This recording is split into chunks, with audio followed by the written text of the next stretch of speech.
emanates from within. That said, there are very many mornings I wake feeling extremely far from beautiful. And on those mornings, I reach for my clothes. I am very passionate about clothes. And when someone walks into my studio or a show, I only want to dress them in colors and textures and fabrics that seem to me would bring out the very best of who they are and fit them in clothes that are comfortable and fit and that they would just be happy wearing, to the extent that they'd want to go out in the world and introduce themselves, because to me, clothes are my second skin when mine isn't enough. That's sometimes often. So, that's beautiful. Yeah. I also forgot to mention the other moderator is Roni Jenkins, Cheryl Benton's daughter, and the other tomato. Thank you, Debbie, my aunt. This is for Carol, and Carol is a stylist, an image consultant, who tries to make women feel beautiful from the inside. How many of you guys have seen those videos that go around the people of Walmart? Come on, everybody's seen it, right? You're secretly judging them a little bit. So we all know that people are judged by their looks within the few seconds. Carol, what is it that makes people, sometimes you say to somebody in your head, like, oh my God, did they look in a mirror before they went out? Right? What is it that you would give their advice to help them in their style and image? Thank you. Okay, so one of the things about your own image is the ability to sort of, self-assess. And I think that with that, I'm going to start by saying that I think you'll agree, we are all perhaps unrealistic with our expectations of ourselves. We are all unnecessarily hard on ourselves at times. So I think that with that, if you're thinking about how you come across to others, the first step of that is kind of shelving any sort of negative talk that you might have. The second thing that I think we all might be a wee bit guilty of is comparing ourselves to others. Maybe it's because we're a product of what we see around us, the media, celebrities, all of that, fashion models, even people that we come into daily contact with.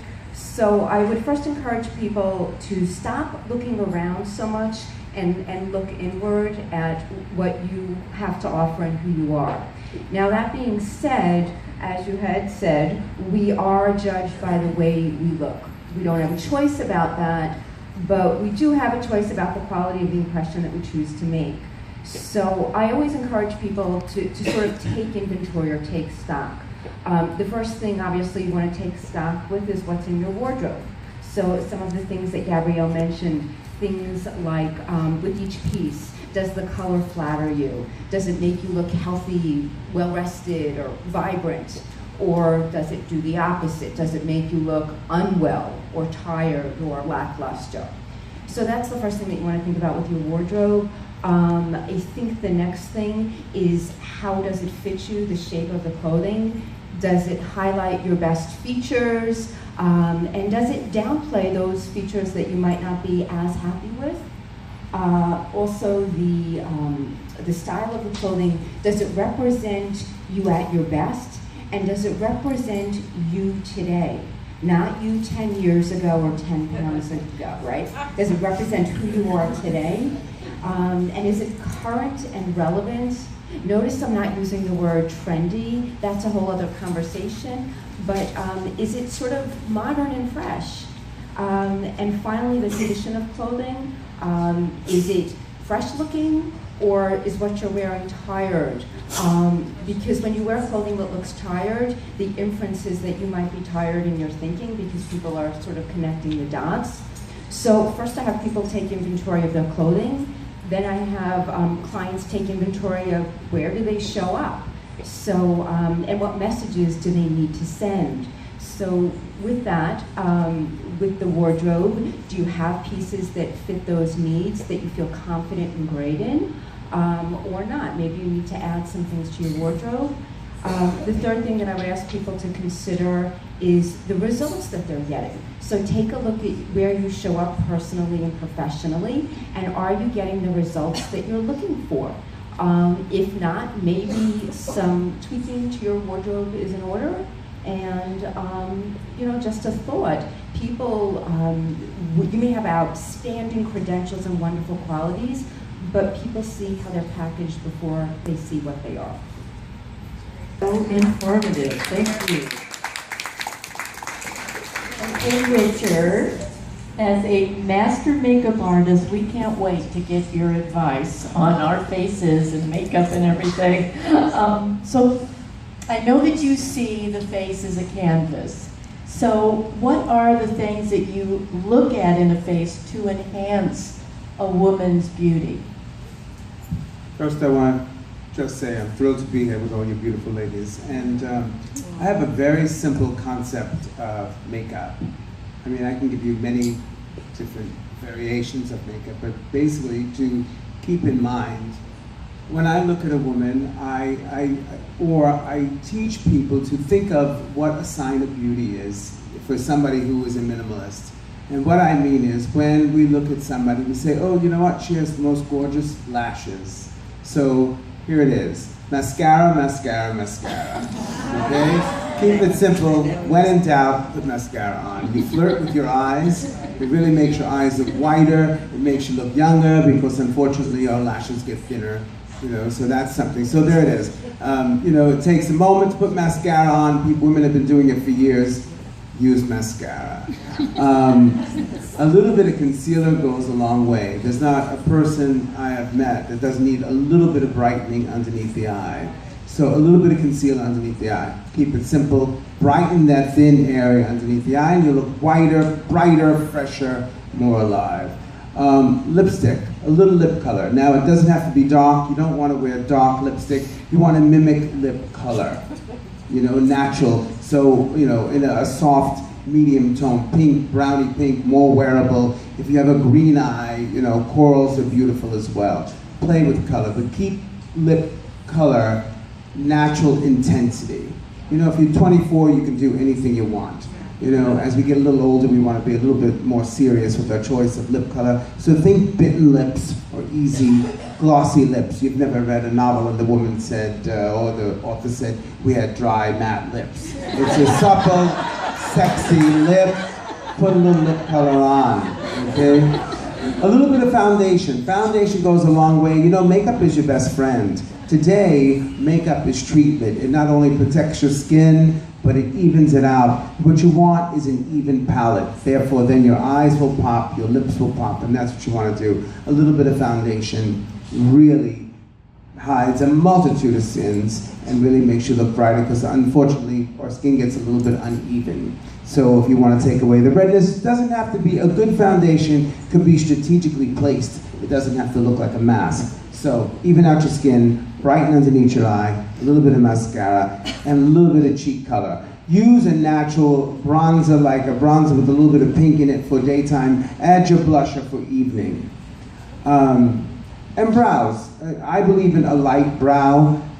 What I mean is, even think of theater. When they want somebody to look mean, they put dark brows on them. So never, never do a dark brow. And just basically, feather the top of your brow. You never want to diminish your brow space. What you want to do is think of a picture frame, right? So you just want to feather along the top of the brow and brush up, call it a day. And if you want to do more elaborate makeup, well then come see me. But the truth of the matter is this, and also skincare. Skincare today, you want to exfoliate, hydrate, and protect. And if you need more information, like I said, come see me. I want to see all you beautiful ladies. That's great advice. I think the best one is call it a day or go see Richard. This is for Dr. Chubbs, who is very impressive, obviously. Her specialty is aesthetic medicine, but before she was that, she started out as an internist. And her approach to enhancing natural beauty is not just about cosmetic enhancement, but it starts with wellness from within. So tell us how we can create that wellness from within.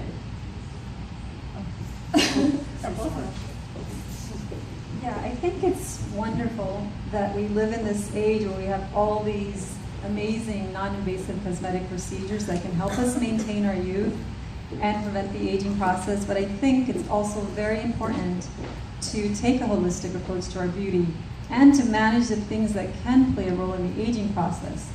Specifically, you know, we're very busy New Yorkers and we tend to experience a lot of stress and we have trouble sleeping. And I don't know if you guys know, but these kinds of things can actually cause, it can accelerate the aging process because stress and a lack of sleep increases your cortisol hormone and that causes inflammation in the body. And that wreaks havoc on our skin. It damages the collagen. Collagen is a very important protein found in your skin, and it makes up 75% of our skin, and that's what causes us to wrinkle, and then it also accelerates the sagging skin and the aging process in general. So, as Dr. Cohen mentioned earlier, managing stress is really important for our sex life as well as our aging, because if we don't manage the stress, we'll age a lot faster. So some of the things that I love doing personally are meditating. You know, taking 5 minutes a day, just meditating, just sitting with yourself and, you know, dealing with any concerns that you may have. I always find when I'm facing any sort of issue that's not manageable, I can just sit with myself. I always come up with a better solution, and it decreases the stress in general. And then also, you know, things like exercise. Find something that you enjoy. Something, for example, I love dancing. And it's a great workout for me. I have fun with it. Don't choose something like the treadmill. If you don't like the treadmill, don't do the treadmill. You know, don't choose something that's painful. Choose something fun for you. And then even just taking a nice walk or journaling. Do something that's just relaxing for you to help reduce the stress. And same thing with sleep. If you're exercising, you're feeling good about yourself, it reduces the stress and you sleep better. And also meditation is a wonderful way to help you sleep as well. And then lastly, I wanted to say our diet is also important.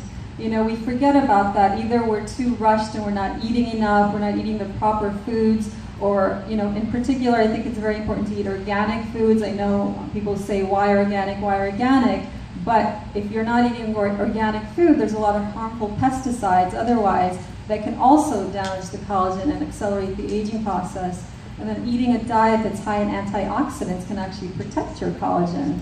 So that's also important. So, you know, taking a holistic approach to beauty, managing your stress, sleeping well, exercising, getting the proper diet, these are all great things, but they actually can help prevent the aging process. So I do stress that in my practice. I mean, I definitely help my patients with the cosmetic procedures, but I also take time to talk to them about that because I feel like oftentimes doctors do forget to talk about these very important things that people may be dealing with, and they usually will not come to me and say, hey, you know, I'm not sleeping. But once I start talking to them, I realize what may be accelerating the aging process. So if we're managing both from the inside and out, I think that that's the best way to prevent the aging process.